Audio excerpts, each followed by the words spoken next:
Welcome in, everybody. Will here. A lot of you guys know me as Dr. Profit. If you watched these primetime episodes before, you know what the deal is. But if you're new, basically the whole gist of this, you guys get to see my research process and basically the core of how I look at every game by looking at how I analyze some of the primetime games that are going to be on TV today. So today we only got 4 games. It's not a big slate, but we have one on NBA TV, which is the closest thing we have to a primetime game, and that's what I'm going to break down. We're going to have Toronto Raptors at the Indiana Pacers. Let's get into it. So we're going to start off by looking at the last 15 games. As always, we're just going to look at assists and rebounds. Nothing too special here. But we can see the Pacers allow the least assists in the NBA, while Toronto is on the complete other side of the spectrum at the 6th most. And if we want to look at per 100 possessions, because we all know that the Pacers play ridiculous pace of play. And by the way, the Raptors have been playing a little bit faster since the All-Star break. Pacers still allow at least, while the Raptors are at 7th most. So for Raptors, we'll target assist props against them. For Pacers, we'll target unders for assist props against them. On the rebound side, let's go back to per game. We can see, let's find where the Raptors are. The Raptors are allowing the 3rd most rebounds per game, and the Pacers are allowing the 13th least. And we can go look at offensive rebounds. So we can look at specifically putbacks. Pacers are middle of the pack. Raptors are allowing the 4th most. So we get to see a lot of putback opportunities for the Raptors. Again, Raptors, we're targeting rebounds and assist props, both overs for the Pacers. Unders for assist, I just stay away from rebounds. So now let's get into the scoring aspect and evaluate where the better matchups are there. So let's look at catch and shoot. And again, we'll look at last 15 games. Not looking at too small of a sample size, but also not looking at games in October where those are obviously going to be irrelevant. So let's check frequency. We can see, let's see, Raptors. They're up there in frequency, nothing crazy. So like if there's a guy who predominantly shoots catch and shoot and you think there's value in his line, this would support that, but I wouldn't take a player solely because of any catch and shoot reasons.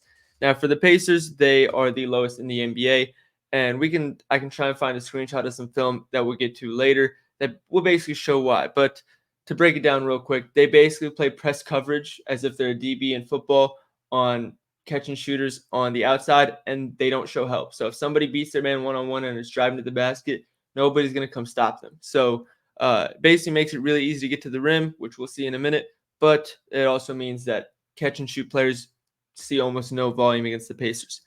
Now let's get into some pull-up shooting. Again, we're looking at last 15 games. Let's just look at field goals attempted. Pacers are allowing the 3rd most field goals attempted in pull-up shots. That correlates with them not allowing a lot of catch and shoot, obviously. And the Raptors, on the other hand, they're closer to the bottom. So, again, more catch and shoot, less pull-up shooting makes sense. And let's look at within 10 feet as well. Again, I expect the Pacers to be higher in this regard. I know they were most of the season, and they still are. I want to say this is 5, 6, 7, 8, 9th most. Raptors are 7th most. So both teams weak in the paint. We can target that as well for our props. So the next thing I'm going to do is we're going to go over play types. But before I do that, I want to just summarize real quick what we found.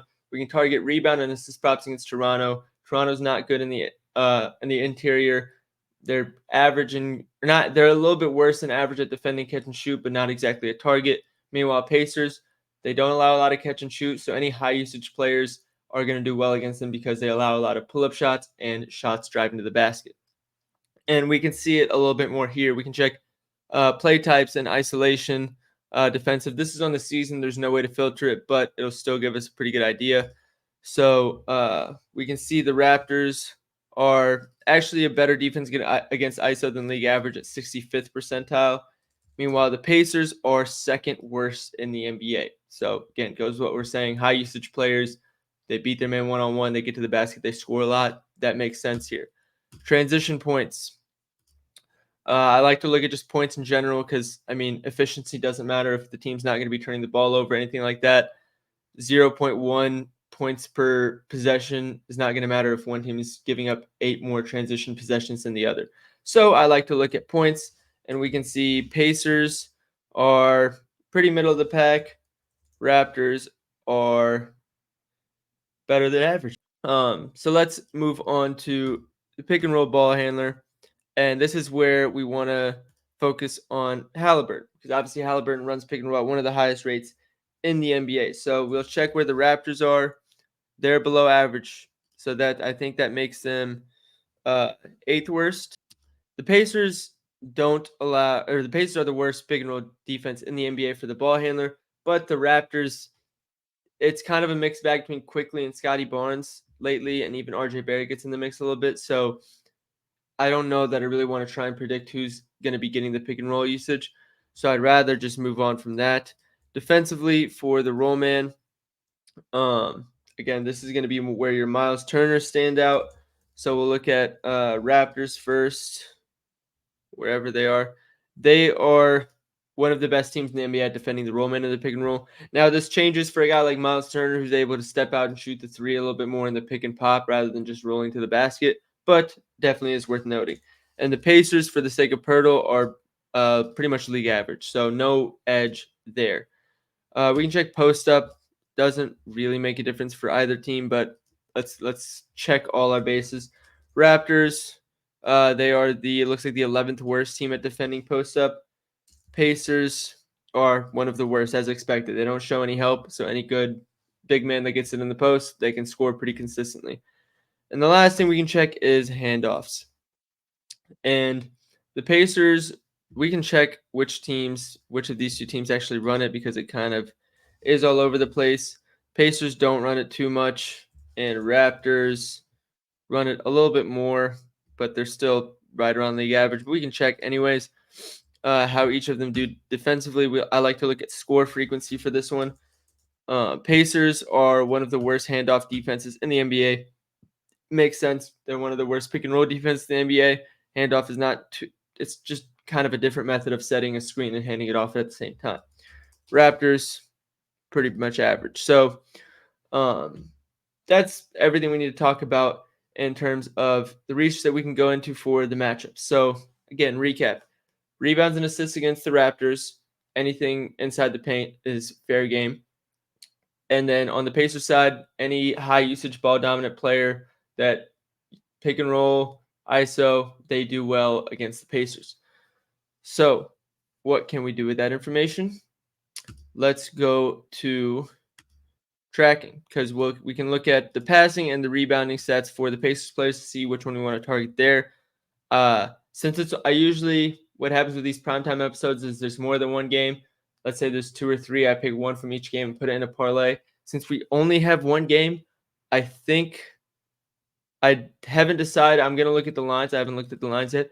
I haven't decided whether we're going to just go with my favorite pick or if I'm going to make an SGP, but we'll see. So we'll check last 5 games for the Pacers for the passing stats. And get an idea here.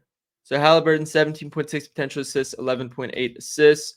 I think with it being a good matchup, we can expect 19 to 20, especially if it's not a blowout. He's going to see 34, 36 minutes-ish. He's hit 12-plus assists in a lot of games against Siakam. I do know that line is at 11.5, so that's one we can take a look at. But I think 12 assists is very doable for Halliburton. TJ McConnell, I think if that line's 4.5 or 5.5, it's playable. 5.5, I'd probably stay away, but 4.5 would be good. Siakam is due a lot of regression in the assist department. If this is 3.5, it's worth taking. If it's 4.5, I'd stay away. Mathurin, anytime a guy's averaging more assists than potential assists, that's a huge red flag. I wouldn't take the under since this is a good matchup for assists, but that is worth mentioning. Outside of that, I don't think there's anything that I'd even consider looking at whether it's a good or bad matchup, just because the volume would be so low. Now, on the rebounding side, because again, the Raptors don't rebound well either. Rebound chances, Miles Turner, only 12 rebound chances, not a lot. Jalen Smith, 11 rebound chances in 15 minutes. That's one game. I don't even know if he's going to play if that's the case. Benedict Mathurin, though, very good rebounding opportunity here. If this line is 5.5, I'm probably taking it. 6.5, I'd have to think about it. 6.5 plus money is where it would get really interesting, because I think I would take it, but I'm not entirely sure. But 10 rebound chances is solid, especially for a guard. Siakam, 8 rebound chances, 5.8 rebounds. I don't expect there to be any value in that line.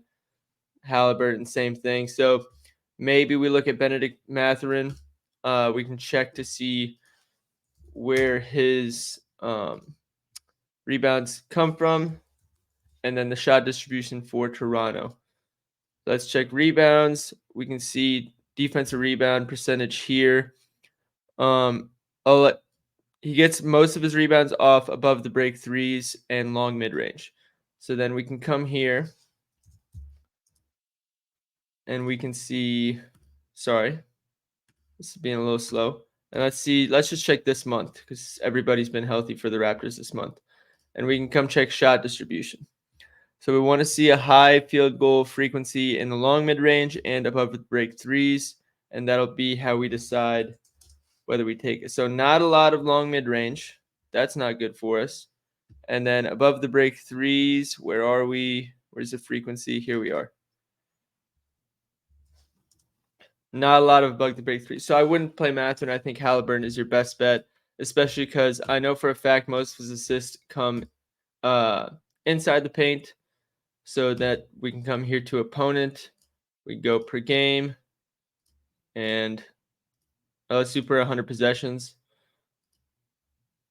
And we can see 2 points or 2-pointers, which team is allowing some of the most assists.